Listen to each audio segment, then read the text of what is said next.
menyembahmu Tuhan pada malam hari ini Tuhan. Kami ingin meninggikan nama-Mu Tuhan di tempat ini, di tempat kami masing-masing Tuhan. Kami percaya Engkau hadir Tuhan. Engkau tidak terbatas oleh ruang dan waktu. Engkau ada bersama-sama dengan kami dimanapun kami berada pada malam hari ini.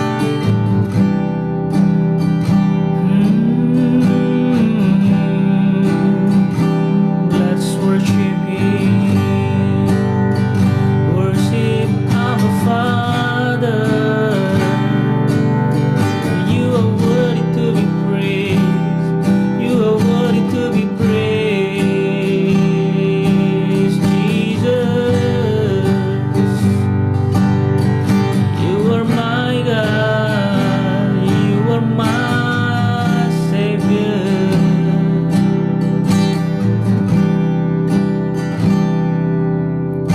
My heart long to worship You. My soul longs to see You, Jesus. You alone are the King of my life. You're the Most High, my God. My heart long to serve You, Lord. My desire longs to please You, Jesus. You alone are my hope and my strength. You're the Most High, my God. I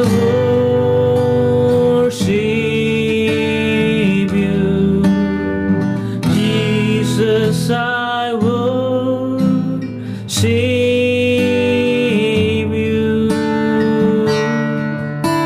with all of my heart and all of my soul. I love You. I love to worship You.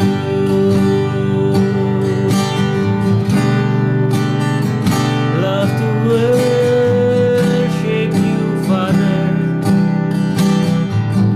Oh, my heart long to worship You. My soul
kasih Tuhan. Terima kasih. Engkau layak dipuji, Engkau yang layak disembah Tuhan, dulu, sekarang, sampai selama-lamanya Tuhan. Biar dari mulut dan hati kami Tuhan, kami menyembah-Mu Tuhan, dan kami mau merindukan Engkau Tuhan dari hari ke hari.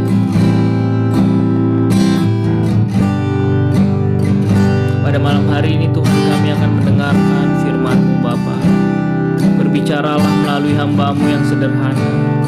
Biar setiap firman-Mu Tuhan yang Kau sampaikan melalui hamba-Mu ini Tuhan, bukan perkataan biasa, tapi ini adalah isi hati-Mu sendiri Tuhan, yang ingin Kau sampaikan, yang Kau rindu sampaikan kepada setiap umat-Mu yang mendengarkan pada malam hari ini. Terima kasih Tuhan Yesus. Biarkan kami fokus Tuhan dalam waktu yang singkat ini Tuhan. Kami tidak mau terdistract oleh apapun juga yang ada di sekitar kami, tapi kami mau terfokus hanya kepada kebenaran firman-Mu Bapa. Terima kasih Tuhan. Ini seluruh doa kami di dalam nama Tuhan Yesus Kristus, Tuhan dan Juru Selamat kami yang hidup. Kami siap untuk mendengarkan firman-Mu. Haleluya. Amin.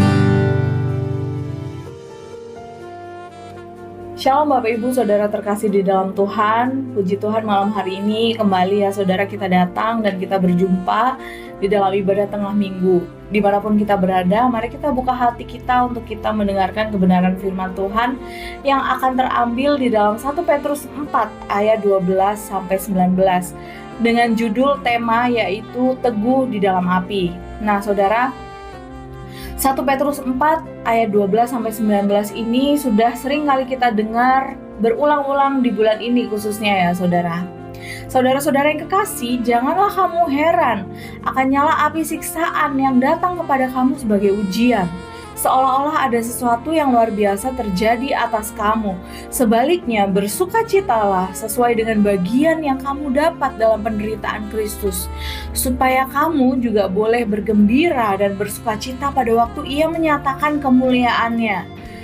Berbahagialah kamu jika kamu dinista karena nama Kristus, sebab roh kemuliaan yaitu roh Allah ada padamu. Janganlah ada di antara kamu yang harus menderita sebagai pembunuh atau pencuri atau penjahat atau pengacau. Tetapi jika ia menderita sebagai orang Kristen, maka janganlah ia malu, melainkan hendaklah ia memuliakan Allah dalam nama Kristus itu.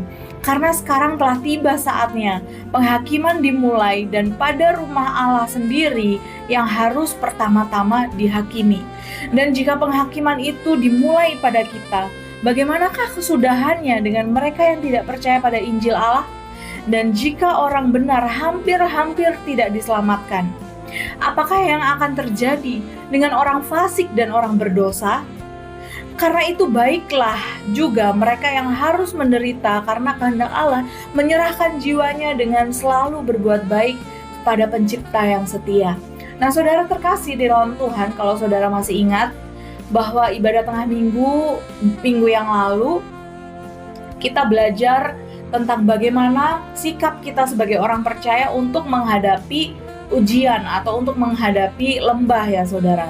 Nah di sana saya sempat singgung bahwa ada penderitaan yang kita buat-buat sendiri gitu ya saudara, dan ada penderitaan yang hadir karena kemuliaan Allah. Contohnya kita orang percaya, kita sebagai orang Kristen, kita menderita di dalam Tuhan. Kita menderita karena nama Tuhan. Kita menjadi menderita karena kita sebagai orang percaya. Nah itu penderitaan yang dihasilkan dari kemuliaan Allah, yang dihasilkan dari iman kita kepada Tuhan. Tetapi ada penderitaan yang dibuat oleh manusia itu sendiri saudara. Penderitaan yang bukan berasal dari Allah. Contohnya pembunuh, pencuri, dan juga penjahat, pengacau. Seperti itu saudara. Nah saudara yang dikasih Tuhan, Rasul Petrus mengingatkan kepada kita bahwa penderitaan karena iman, yang saya sebutkan tadi, karena iman kita kepada Tuhan, karena kita mempertahankan iman kita, dan karena kemuliaan Allah, itu bukanlah hal yang aneh saudara. Tetapi mengikut Kristus selain membawa sukacita, juga membawa sebuah ujian. Di mana kita sudah belajar di hari Minggu yang kemarin di Kingdom Celebration atau ibadah raya Minggu, kita belajar bahwa ujian adalah sebuah testing atau lembah. Itu adalah sebuah ujian yang akan mendewasakan kita, yang akan membuat kita semakin melekat sama Tuhan, yang akan membuat kita semakin berpengharapan kepada Tuhan. Nah, oleh sebab itu kita di dalam Tuhan, kita di dalam Kristus, kita mengiring Kristus. Yang kita dapatkan itu bukan hanya sukacita, tetapi kita memang akan melalui yang namanya ujian, kita akan melalui yang namanya lembah. Pertanyaannya bukan apakah kita akan diuji, tetapi melainkan bagaimana kita hidup saat diuji. Hal ini sama dengan hari Rabu yang minggu yang lalu ya saudara. Tetapi kita akan belajar lebih dalam bagaimana seharusnya sikap kita orang percaya untuk teguh di dalam api, teguh di dalam ujian. Seperti emas, dia akan murni, bukan waktu dipoles saja, tetapi dia akan semakin murni ketika dia masuk di dalam api, ketika dia masuk di dalam peleburan, saudara. Firman Tuhan hari ini mengajarkan kita untuk tetap hidup berdasarkan nilai-nilai kekristenan kita, nilai-nilai roh di dalam Tuhan. Ya, saudara, kalau roh adalah representative of Christ Kingdom, tetapi malam hari ini kita akan belajar apa itu roh, R-O-C-K ya saudara. Yang pertama, R, rejoice, bersukacita di dalam Kristus. Petrus berkata, janganlah kamu heran, tetapi sebaliknya bersukacitalah. Ya saudara ya, berbahagialah kamu jika kamu dinista karena nama Kristus, sebab roh kemuliaan yaitu roh Allah ada padamu. Jadi roh R yang kita dapat pelajari malam hari ini yaitu rejoice. Tetap bersukacita di dalam Kristus. Ini bukan sukacita karena sakit atau ditolak dan sebagainya ya saudara, tetapi sukacita karena kita mengambil bagian dalam penderitaan Kristus. Kalau mungkin orang-orang dunia menganggap kok ada ya orang yang bersukacita padahal lagi di tengah masa-masa yang sulit gitu ya saudara. Hanya orang-orang yang aneh atau hanya orang-orang yang dalam tanda kutip gila menurut pandangan manusia, menurut pandangan dunia, yang justru di tengah masalah persoalan dia malah bersukacita. Tetapi berbeda dengan anak-anak Tuhan. Justru hal ini yang harus kita lakukan sebagai anak-anak Tuhan, yaitu rejoice, tetap bersukacita di dalam Kristus. Karena sukacita orang percaya itu tidak tergantung dengan keadaan yang sedang dialami. Sukacita orang percaya itu tidak tergantung keadaan yang dialami, tidak tergantung keadaan yang sedang dihadapi, tidak tergantung keadaan yang ada di depannya, tetapi pada hubungan dengan Kristus. Jadi sukacita kita sebagai anak-anak Tuhan jangan dipengaruhi oleh keadaan, tetapi oleh hubungan kita dengan Tuhan. Jadi sekalipun kita di tengah masalah persoalan, di tengah lembah, di tengah ujian, selama ada hubungan dengan Tuhan, itu ada suatu sukacita dalam diri kita saudara. Jika kita menderita karena setia kepada Kristus, Tuhan berkata engkau adalah orang-orang yang berbahagia. Kita orang-orang pilihan loh saudara. Nggak semua orang dipilih untuk menderita di dalam Kristus. Hanya orang yang melekat, hanya orang yang dibentuk oleh Tuhan, hanya orang yang dipilih Tuhan untuk menjadi dewasa imannya, itu adalah orang-orang yang dibentuk, yang dipilih untuk melalui sebuah ujian. Ujian itu menganalogikan sebuah penderitaan gitu ya saudara. Selain rejoice, apa yang dapat kita pelajari? Obedience, ketaatan saudara. Taat kepada kehendak Allah. Wow, luar biasa ya saudara ya. Di tengah penderitaan, orang percaya memiliki ketaatan di dalam Tuhan. Firman Tuhan menegaskan bahwa tidak semua penderitaan itu memuliakan Allah. Seperti yang saya sempat singgung tadi di awal, ada penderitaan-penderitaan yang tidak memuliakan Allah. Contohnya mencuri, pembunuhan, pembohong, pembual, dan lain sebagainya. Menderita karena dosa adalah akibat kesalahan, bukan kesaksian iman. Jadi Bapak Ibu Saudara terkasih di dalam Tuhan, di tengah tekanan, kalau kita tetap hidup benar, kalau kita tetap hidup jujur, kalau kita tetap hidup taat sama Tuhan, meskipun itu sulit, saudara, itu adalah sebuah nilai yang sangat mahal, dan itu harus kita terapkan di dalam hidup kita. Bagaimana respon kita? Saya sempat singgung di hari Rabu minggu yang lalu bahwa ketika kita ada di tengah tekanan, apa yang akan kita lakukan? Apakah kita akan mempersalahkan penderitaan itu sebagai sesuatu yang menghukum kita sehingga kita semakin jauh dari Tuhan? Atau di tengah penderitaan kita mau tetap taat sama Tuhan? Atau di tengah penderitaan kita mau tetap terus berbuat baik kepada sesama, kepada orang lain? Apakah kita tetap melakukan hal-hal yang baik yang sesuai dengan firman Tuhan? Jadi saudara, menderita karena Kristus dan kita memilih untuk tetap hidup benar di hadapan Tuhan, tetap berkata jujur, tetap melakukan hal-hal yang baik, tetap taat kepada Tuhan, tetap setia kepada Tuhan, itu menghasilkan nilai yang sangat mahal, saudara. Dan Tuhan memperhitungkan hal itu. C. Komitmen.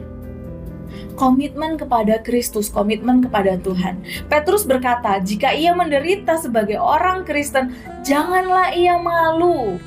Kita jangan malu untuk mengakui iman kita bahwa kita adalah orang Kristen. Kita jangan malu untuk hidup benar sekalipun orang-orang sedang tidak benar gitu ya saudara.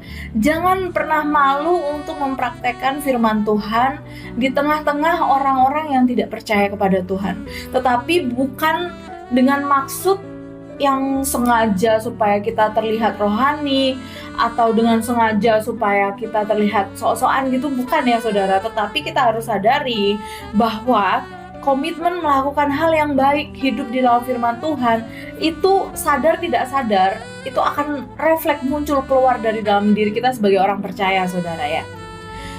Janganlah ia malu. Identitas kita sebagai orang percaya bukan sesuatu yang disembunyikan, tetapi dihidupi dengan komitmen. Komitmen sejati itu terlihat saat iman kita diuji, bukan saat keadaan mudah. Saudara, kalau segala sesuatunya mudah dalam hidup kita, kita tidak akan pernah belajar sesuatu, saudara. Tetapi justru iman sejati itu dapat diuji, dapat teruji. Komitmen itu terlihat ketika orang itu sedang ada dalam kesulitan, orang itu sedang dalam penderitaan, orang itu sedang ada di dalam tekanan. Dan K yang terakhir yaitu keep doing good, tetap berbuat baik. Jangan lupakan hal ini saudara, tetap berbuat baik. Ayat terakhir menegaskan sikap orang percaya, menyerahkan jiwanya kepada Tuhan, kepada pencipta yang setia dengan selalu berbuat baik. Penderitaan bukan alasan untuk kita pahit, penderitaan bukan alasan untuk kita menyerah. Penderitaan itu bukan alasan untuk kita membalas perbuatan yang jahat. Penderitaan itu bukan alasan untuk kita mendendam kepada orang lain, saudara. Tetapi justru terus berbuat baik. Itu adalah kesaksian iman yang paling kuat. Kesaksian iman yang paling hidup di dalam hidup orang percaya, saudara. Jadi apa yang dapat kita lakukan, saudara? Yang pertama, rejoice. Kita tetap bersuka cita di dalam penderitaan. Dan yang kedua, obedience. Taat kepada kehendak Tuhan. Selalu taat, sulit taat. Kehidupan mudah taat. Sedang sedih taat. Di tengah masa sulit taat. Intinya taat kepada Tuhan, saudara. Komitmen, tetap pegang komitmen di dalam Tuhan. Jangan menyembunyikan identitas kita sebagai anak Tuhan. Kita adalah terangnya Tuhan yang pasti akan diperhatikan oleh setiap orang yang melihat kita. Dan yang terakhir, keep doing good. Tetap melakukan hal-hal yang baik. Tetap berbuat baik. Tetap kerjakan bagianmu dengan baik, dengan setia, dengan takut akan Tuhan, dengan cinta kepada Tuhan. Saudara-saudara terkasih dalam Tuhan, api ujian tidak dimaksudkan untuk menghancurkan iman kita. Sekali lagi, api ujian yang Tuhan izinkan terjadi dalam hidup kita itu bukan untuk menghancurkan iman kita di dalam Tuhan, tetapi untuk meneguhkan dan memurnikan iman kita di dalam Tuhan. Mari kita hidup dengan nilai ROCK tadi ya saudara.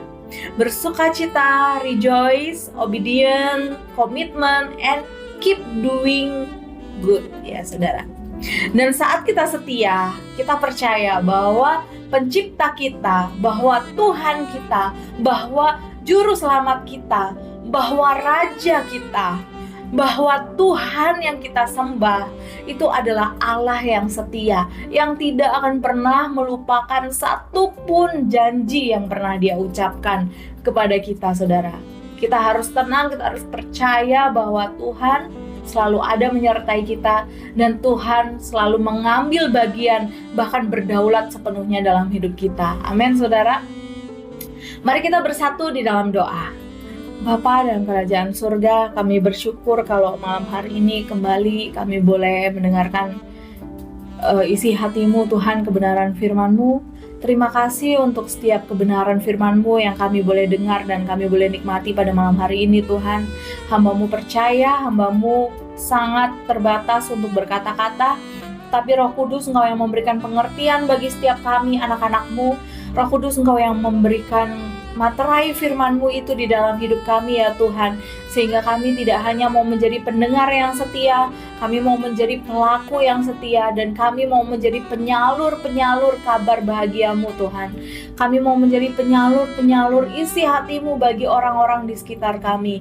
Biarlah orang di sekitar kami boleh melihat bahwa Tuhan ada di dalam hidup kami, dan Tuhan hidup dalam hidup kami ya Bapa. Terima kasih Tuhan untuk kebenaran firman-Mu. Berkati setiap kami dimanapun kami berada Tuhan. Hamba-Mu berdoa untuk jemaat-Mu yang sedang dalam kelemahan tubuh, sakit, atau mengalami masalah persoalan tekanan yang begitu berat. Tuhan, Engkau memampukan, Engkau menyembuhkan, Engkau menguatkan ya Tuhan. Engkau memimpin, Engkau berdaulat sepenuhnya atas hidup kami. Engkau bertanggung jawab atas sepenuhnya atas hidup kami Tuhan. Kami mau tetap bersukacita di dalam tekanan Tuhan. Kami mau tetap taat kepadamu Tuhan Yesus di tengah masalah persoalan. Kami mau tetap pegang komitmen kami di dalam Engkau ya Tuhan. Dan kami mau tetap berbuat baik apapun keadaan kami Tuhan Yesus. Karena kami tahu sukacita orang percaya itu tidak dipengaruhi oleh keadaan, tetapi dengan hubungan kami dengan Tuhan. Asalkan Tuhan bersama-sama dengan kami, kami akan tenang Tuhan, kami akan berpengharapan teguh di dalam Tuhan. Terima kasih ya Bapa. Kami akhiri renungan pada malam hari ini di dalam nama Tuhan Yesus Kristus. Haleluya. Amin.